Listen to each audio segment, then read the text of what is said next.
In the English Premier League, of the many systems available, the 4-4-2 is the most popular. Manchester United, Arsenal and Liverpool, the three top teams in the English Premier League, all use this style, although all slightly differently. This video will show and demonstrate a progression of practices to help the coach understand how this shape may be employed in defending situations.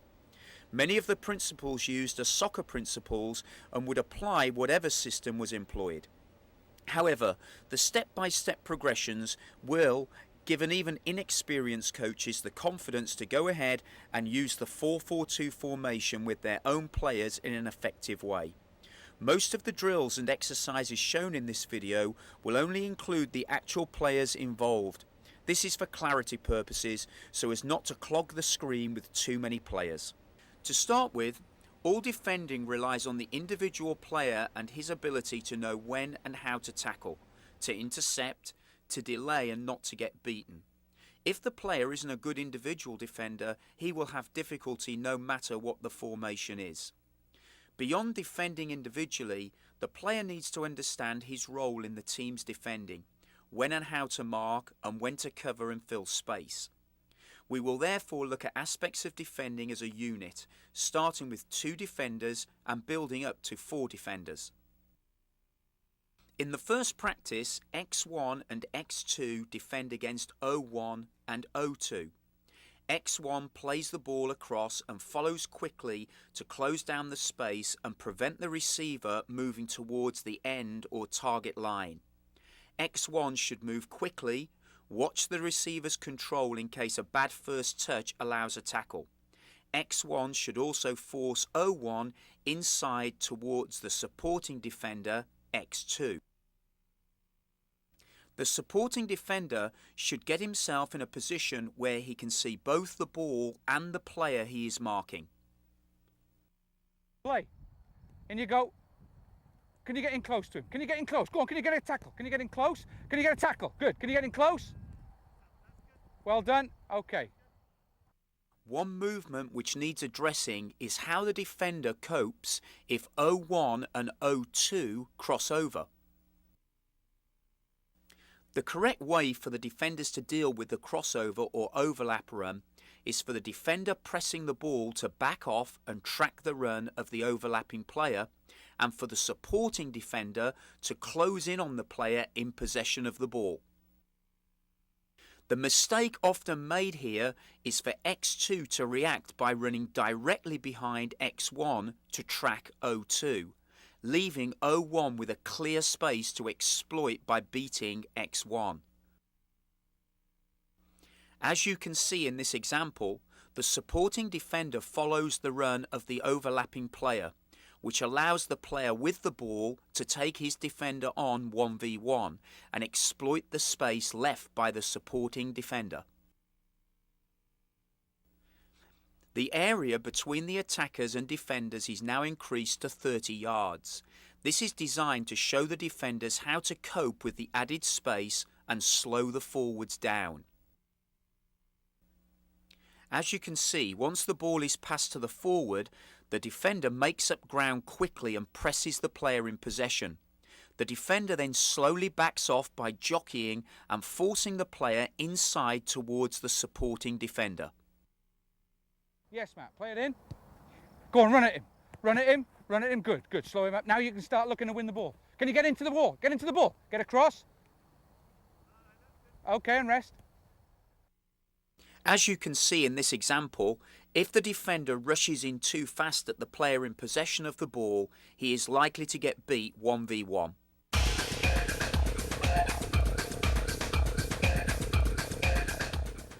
Close down quickly. Force the player in possession towards the supporting defender. The supporting defender should be able to see his player and the ball. Track overlapping and crossover runs correctly. We now move on to working with 4 defenders. This practice is designed simply to get the 4 defenders to understand how they need to react to the movement of the ball and the movement of forwards. This is a passive practice where the 4 forwards move the ball and make the defenders adjust their positions. The forwards can dribble at the defenders without intending to beat them. The covering players have to understand their responsibilities. The coach needs to make sure that each player fully understands the distance he needs to be from the player when challenging for the ball, the other defenders, and the man he is marking. Okay, are we ready? Let's go then, play. And adjust. Run it forward. Good. Up to the ball. Good. Into the ball and push him inside. Go on, that's it. Go on, run forward if you want to. Run forward with it.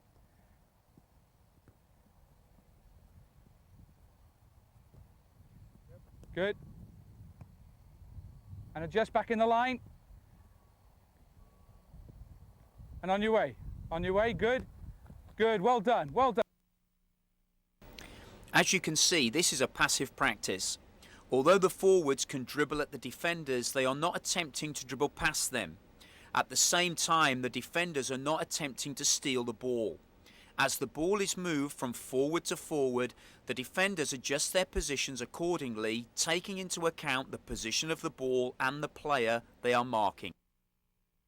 If the ball is passed to a central player, the closest defender should step up and pressure the ball, with the other supporting defenders positioning themselves a little deeper in covering positions. If the ball is passed out wide, the closest defender should slide over as quickly as possible and attempt to force the player in possession inside towards a covering defender.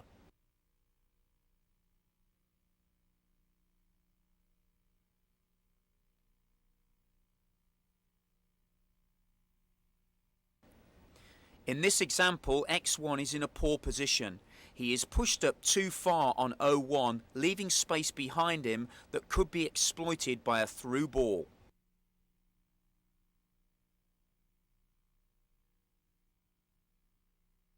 As you can see, the highlighted defender is too far forward when the ball is passed out wide and not deep enough to be in a good covering position.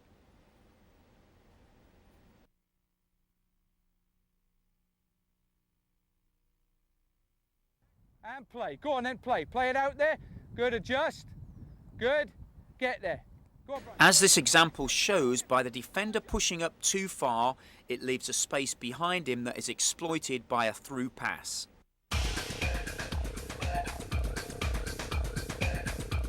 Move side to side as a unit.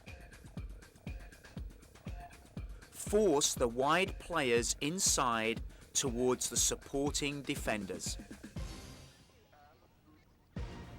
Supporting defenders should cover from deep and not press up on the player they are marking. The practice now progresses to working on half a field with 4 forwards attempting to score against the 4 defenders. The attacking players are in 4 lines, numbered clearly 1 through 4 and spread across the width of the field. Each line has a supply of balls, with the front players always having a ball ready at their feet. The coach calls a number, for example 2. This means that the front player from line 2 is the player who starts the attack with his ball. He is joined by the front player from lines 1, 3 and 4 without a ball. 1. It is the same. Go on, go for it. Can we get in the back of them? Can we win it? We're not trying to win the ball. This practice is designed to make the back 4 react quickly and accurately to wherever the threat comes in a more game-like situation. 4v4 is now played until a goal is scored, a shot is saved, the ball gets out of play, or the back 4 win possession. If the back 4 win possession, it is a good idea to give them a target, for example, chip a pass to one of the lines or find the coach with a pass. Progress the practice by adding 2 forwards, making it 6v4 and adding some depth to the attack. Players from lines 2 and 3 now drop back and act as midfield players. Just have a listen. Exactly the same start, so you're going to come on a number, okay, whichever it is I call.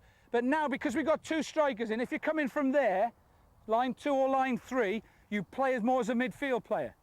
Line 1 and line 4, you can really get up the flanks, play as wingers, but you sit behind the play, okay, and hold. Don't try and run in front of the ball. So if the ball gets passed back to you, I'm going to be looking for the Reds now to start pushing out. Once the ball's played back, they're going to have to push out. Okay, we're clear? Just wait for the shout.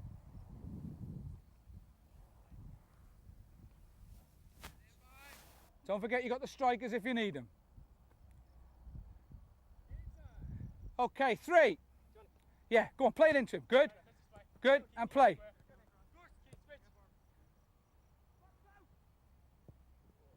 Okay, dead. 1. Yeah, use the strikers as well. Play it in. Good, get outside him.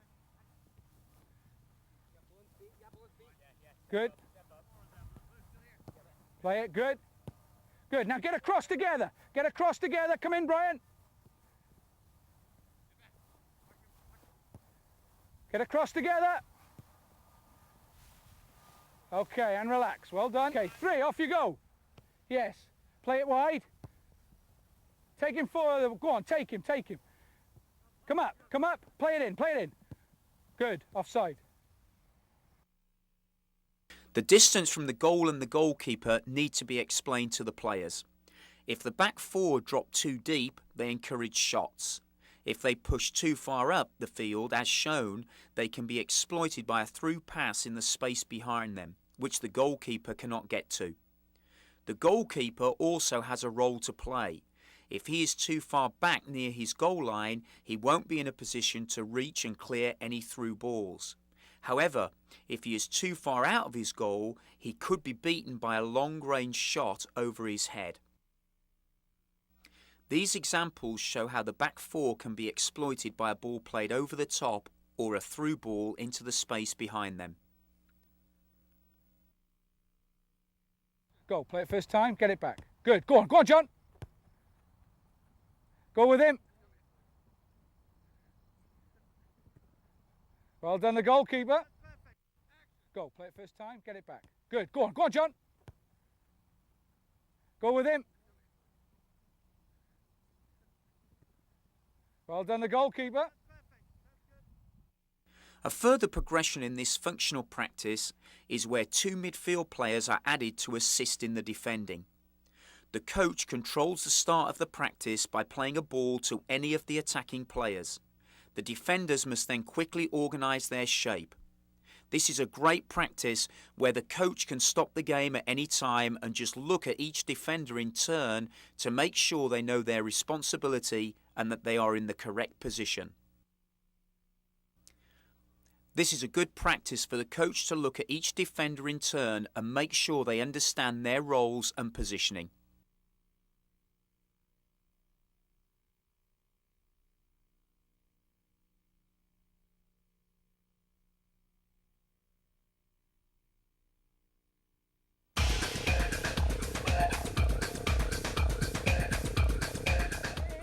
All previous coaching points can now be reinforced in more game-like practice situations. An area of concern is on the flanks, where the fullbacks can be exposed in 2v1 situations. Idea that a player that helps the fullback is the midfield player. If the midfield player can provide support, then the back 4 is able to keep its shape and remain intact. The correct way to deal with a 2v1 situation on the flank is for the midfielder who is highlighted to slide across and pressure the ball so the wide defender can drop back and cover the overlapping attacker. Here we can see the fullback dropping off to cover the overlapping player and the midfielder sliding over to pressure the ball. If the fullback pressurises the ball, this leaves the overlapping player free to make his run and receive the ball. This situation also makes it practically impossible for the midfield player who is highlighted to make a recovery run and be able to pressure the overlapping player once he has received the ball.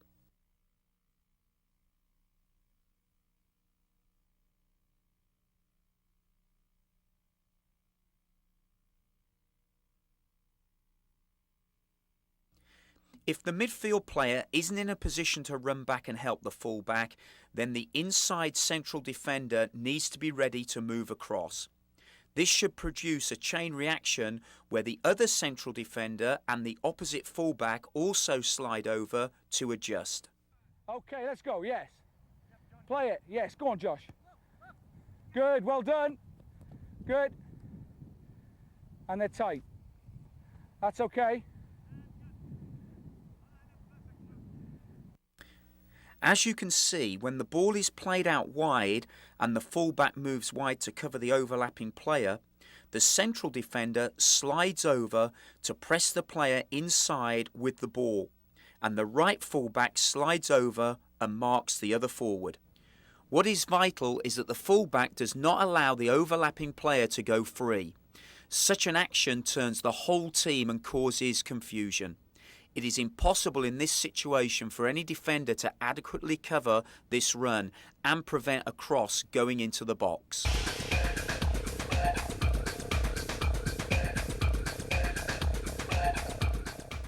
The fullback should track the overlapping player.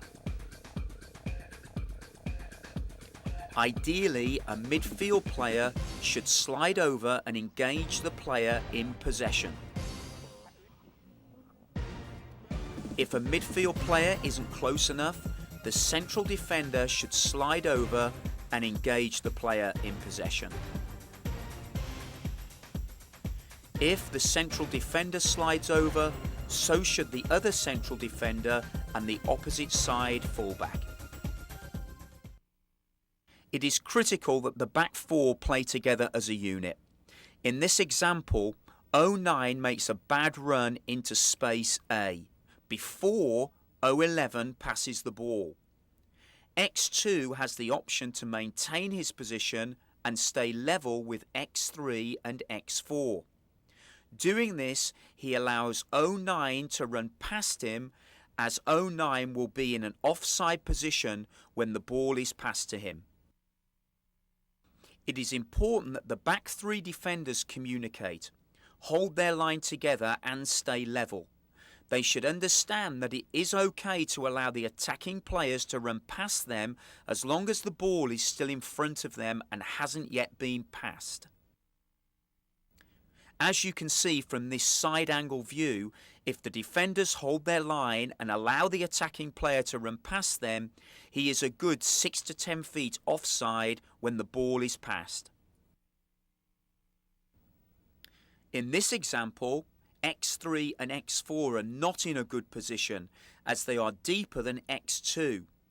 Therefore, 09 can run behind X2 before the ball is passed, receive the ball in space A and still be an onside position.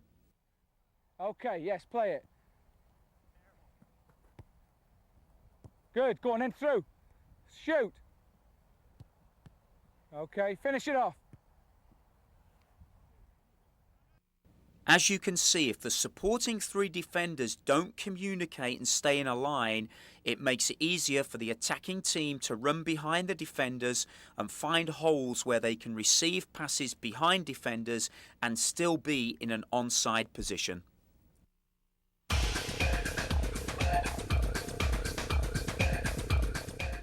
When one defender presses the ball, the other three defenders should stay flat in a line. Communication is critical so the defenders can defend as a unit and not individuals. It is okay to allow attacking players to run behind the defenders as long as the ball hasn't yet been passed. The space between the fullback, X4, and the central defender, X3, is also important. As you can see in this diagram, if the central defender isn't close enough to X4, the left fullback, it allows the player in possession to make a pass into space A for a forward to exploit with a well-timed run. Here we look at an example where the central defender slides far enough over so that he is able to block the pass made by the wide player in possession of the ball. The back four will also have to deal with an aerial threat many times during the course of the game. The key to defending against an aerial attack is the covering position of the three defenders supporting the challenge so that one lost header does not lead to a strike on goal. As the diagram shows, if X5 challenges for the high ball, the supporting defenders X2 and X6 should drop back so they're in a good position to get to any loose balls or flick-ons first. As you can see in this example, even though the forward wins the header, the two covering defenders dropped back while the ball was in the air and were able to get to the ball first. If the covering defenders don't drop back and stay flat as shown here, there is a good chance the opposing forward could be first to any loose balls or flick-ons. Here we look at an example of what happens if the defenders stay flat.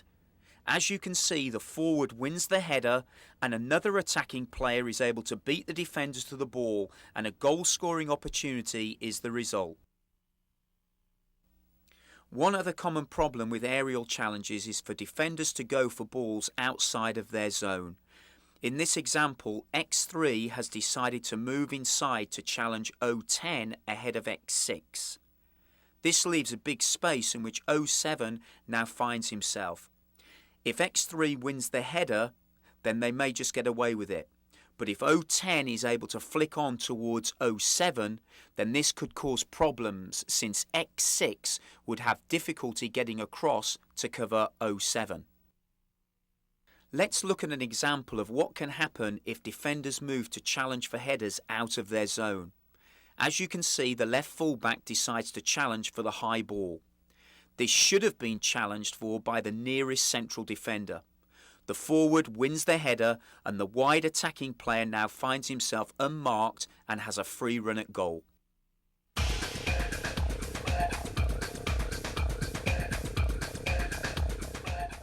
When defending high balls, the covering defenders should drop back while the ball is in the air. Whenever possible, don't go out of your zone to challenge for high balls. A further progression for working with the back four defenders is a full field or three-quarter field game. Three midfielders start on the goal line and pass the ball into two forwards on the halfway line, who are guarded by four defenders. When the ball is passed in, the three midfielders join the two forwards to make a 5v4 game. Once the attack ends with a shot or a loss of possession, the three midfielders on the opposite goal line pass the ball into their two forwards and the attack goes in the opposite direction. Good, play.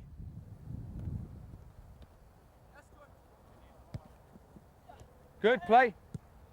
Unlucky. Yellows, off you go.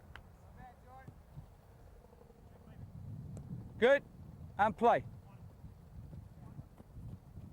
Good. Can you get round him? Can you get an overlap? Is there an overlap?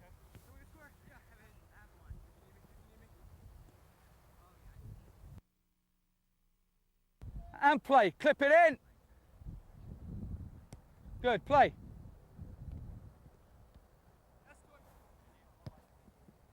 Good. Play. Unlucky. Yellows. Off you go. Good. And play.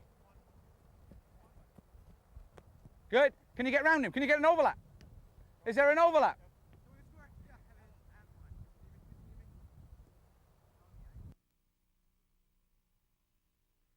The ambition of every coach is to construct a team where every player is comfortable in possession of the ball. Therefore, when the defending is done, the defenders should be able to possess the ball and initiate attacking plays. In the following examples, we will look at Ashley Cole of Arsenal, Gary Neville of Manchester United and Rio Ferdinand of Manchester United, and how they all have different abilities and tendencies. For clarity purposes, we will only show the players involved. First, we look at Ashley Cole, the left fullback for Arsenal.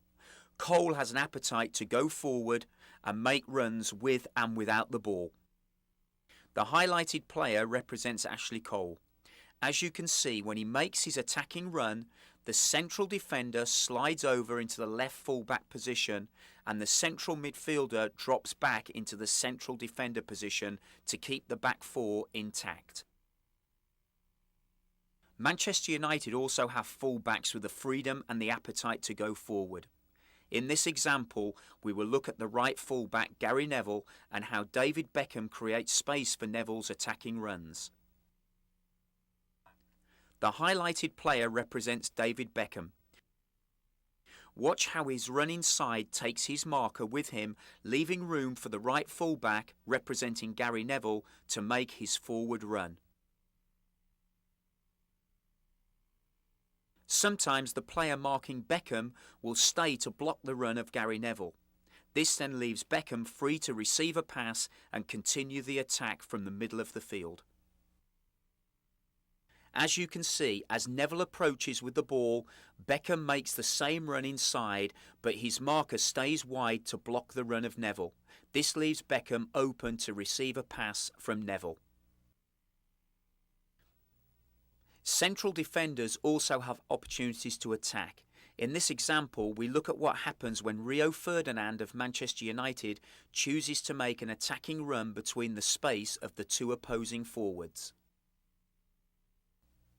The highlighted players represent midfielders Roy Keane and Paul Scholes.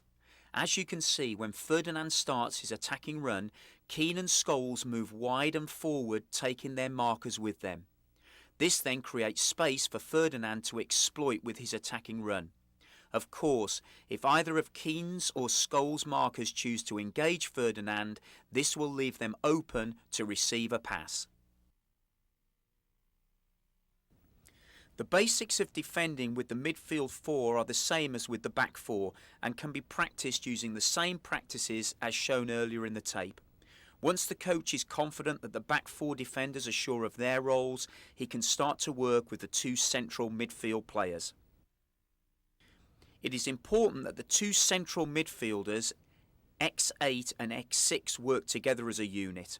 In this example, if X8 moves across the field and X6 doesn't, it leaves a big space for 03 to make a pass into the forward 09. As you can see, the highlighted midfielder stays still and doesn't move over along with the other midfielder.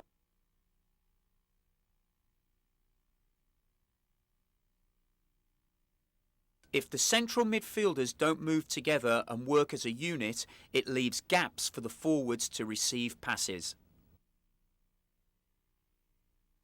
Although the central midfield players should move together, if X6 gets too close to X8, this leaves the opposite flank exposed to a quick switch pass.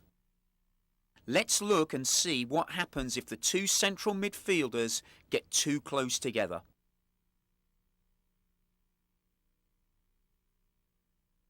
As you can see, the second centre midfielder moves over and is now too close to the other midfielder. This allows for a quick switch to the opposite flank.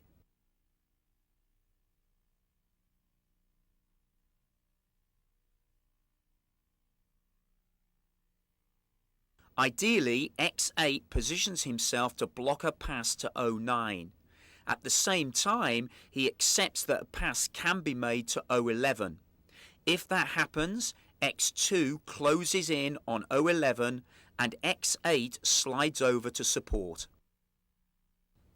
As illustrated, it is critical that the two centre midfielders work together as a unit.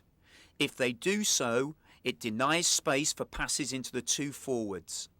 If the two centre midfielders can do this, it slows down the attack and buys time for other players to make recovery runs into defensive positions.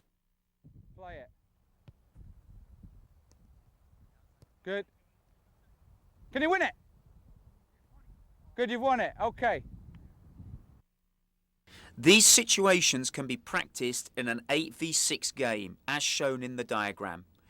Using this practice, the coach can create situations that require the centre midfielders to move and work together as a unit.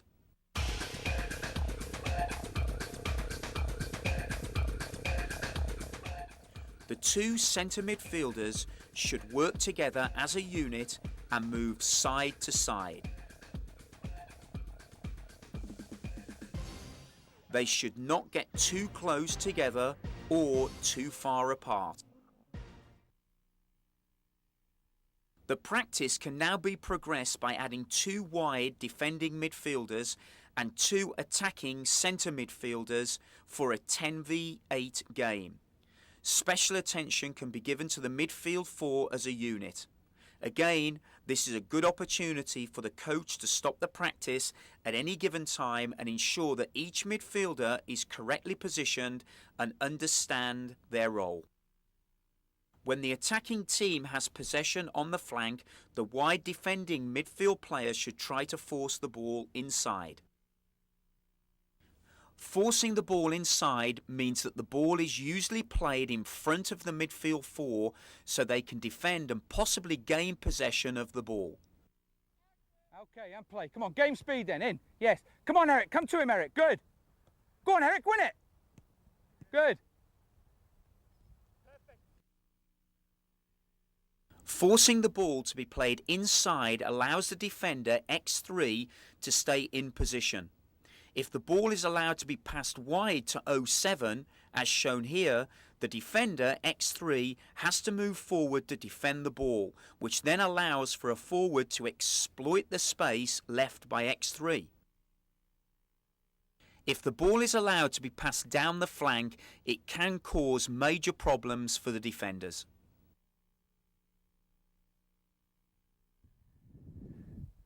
Okay, get wide. Good, there we are, okay, and he's got space and he's got the ball.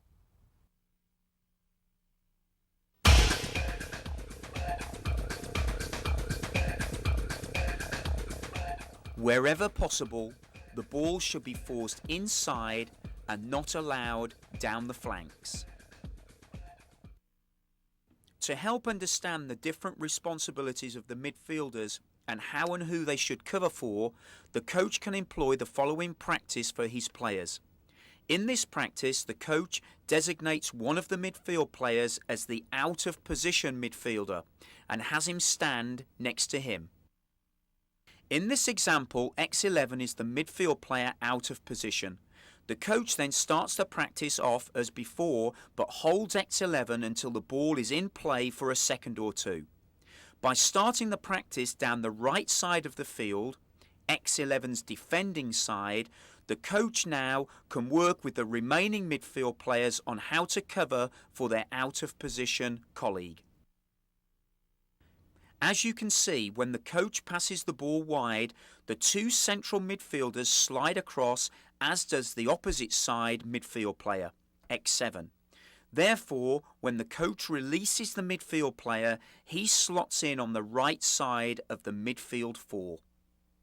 This is a great practice for working with the midfield four and helping them understand how they should react if they are pulled out of position. So yellows, can you go and score? Go and score, yellows. Right, Matt, get yourself back in. Go on, Matt, get in there. Go on, Matt, get in there, Matt. With him, Matt, that's it, well done. Good, he's nicely in position now. And rest, and rest. If, when the ball is passed out wide, the opposite side wide midfield player, X7, has maintained his position and not moved over, then X11 should look to fill in the gap between X7 and X4. Here we show the wide midfield player who is highlighted maintaining his position and the midfielder held out by the coach filling in the gap. By repeatedly asking different questions of his midfielders using this practice, the coach can help his players adjust and make correct decisions. Okay, Jordan, play. Stay there, Matt. Yes, Matt, back in. Go on, back in there. Go on, get in there. Good, and play. Play. And you're back together again.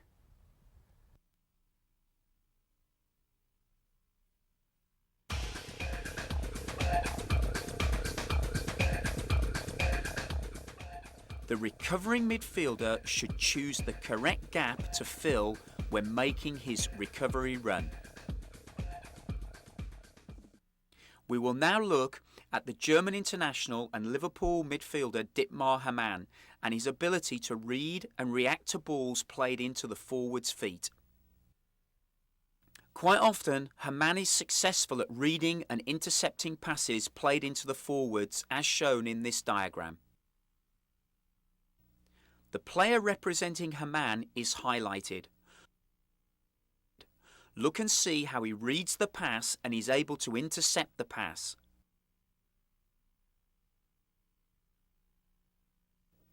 Obviously, Hamann isn't able to intercept every pass, even if he is able to read the pass. In these cases, when the pass is successful to the forwards, Hamann is quick to close the forwards down and pressure them. Here we can see how difficult it is for the forward to do anything positive with the ball, or even just maintain possession with a defender tight behind and a Hamann pressuring from the front. There are a number of variables to consider when examining the defensive role of the two strikers. First, the coach has to decide how his team will defend. When discussing the back four, we mentioned defending high and pressing as a team strategy, or defending deep and denying the opposition space behind the back four. We will examine both options. Whatever the situation, the idea is for the two forwards to make the play of the opposing team predictable. In other words, attempt to force the opposing defenders to play the ball in a certain direction or to a certain area of the field. If the forwards can do this, it makes it easier for the midfielders and defenders to read and anticipate, and therefore more likely to force a turnover and regain possession. The first strategy that the coach might adopt is for the forwards to try and force the defenders to play it wide to one of the fullbacks. Here the two forwards are successful in forcing the defenders to play the ball wide. Once the fullback has the ball, the forwards block off the pass back to the central defender, forcing the fullback to play the ball forward. As this is happening, a defending midfield player, who is highlighted, closes down on the wide attacking midfielder, leaving the fullback in possession no option but to hit a long hopeful pass and give possession away. As with the two centre midfielders, the two forwards need to work together as a unit and make sure the fullback cannot pass the ball back to the centre defender or even the central defender receiving a pass from a midfielder as shown. It is also important that the midfielder, X11, pressurises O2 and doesn't allow a pass wide to O7. Therefore, the options for the wide fullback are reduced. This gives us a good chance for the defending team to regain possession. Let's take a look at this one more time.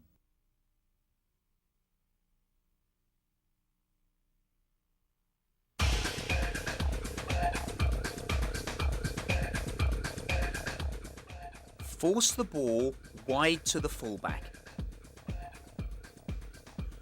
Don't allow a pass back to the central defender. The two forwards should work together as a unit. The midfielders should mark up tightly. A second option would be to try and give the centre defenders possession of the ball and then force them to play the ball through the middle.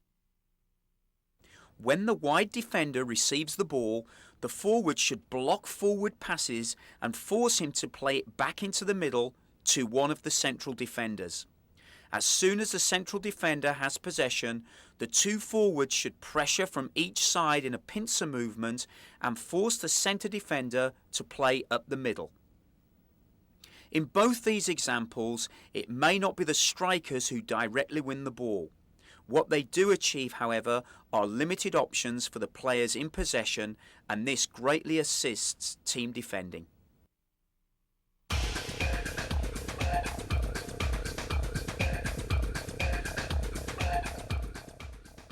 Force the wide defender in possession to play the ball back into the middle. Force the central defender in possession to play up the middle by using a pincer movement. We will now look at the role of the second forward X10 as shown in this diagram. Here O2 has possession. X9 may not be able to close immediately but is edging closer. X10 has two roles to consider. First, to prevent a big change of play to O3, which could wrong foot the defence. Second, to limit the space of O8 and O11 to drop deep to receive the ball. Here we can see what happens if the second forward moves too far over. When this happens, it leaves his team vulnerable to a quick switch pass to the opposite flank. Here the second forward maintains a good position by not sliding too far over. By doing so, he is able to break up the big switch pass to the opposite flank. Another benefit for the second forward in dropping back in a covering position is that the central defenders tend to drop deep to make themselves available for a trail pass. When they do this, it leaves the second forward unmarked. So an intercepted pass by the midfield players or a headed clearance by a centre-back puts him in an ideal position to take possession, turn and start a counter-attack.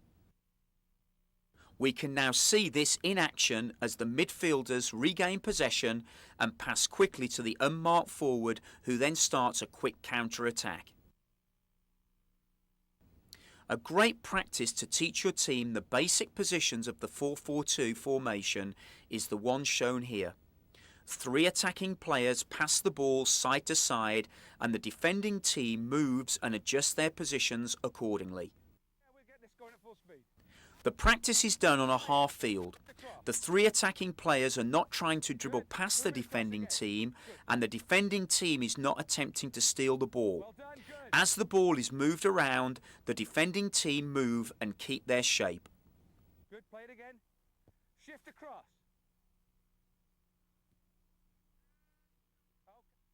To progress this practice, 2 attacking players are now added to give some depth. 1 attacking player plays in front of the 4 defenders and the other attacking player plays in front of the 4 midfielders. The objective is for the attacking team to pull the defending team out of position, forcing them to lose their shape. The defending team cannot tackle but can intercept to win possession. Don't go too deep, Matt. Right, come out, Matt. Matt, come out. Come out, the strikers, come out a bit.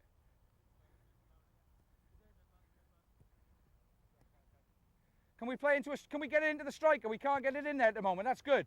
That's good if we can't get it in there.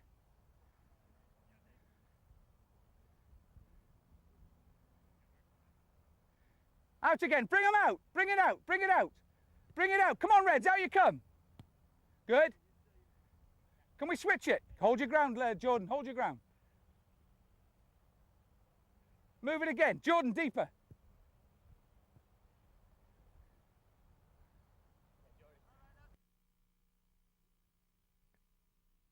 This practice is a good opportunity for the coach to check that his players understand their positions, roles and responsibilities, not just as individuals, but as part of the team shape.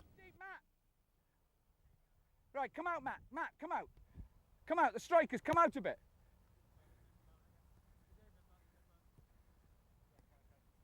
Can we play into a, can we get it into the striker? We can't get it in there at the moment. That's good. That's good if we can't get it in there.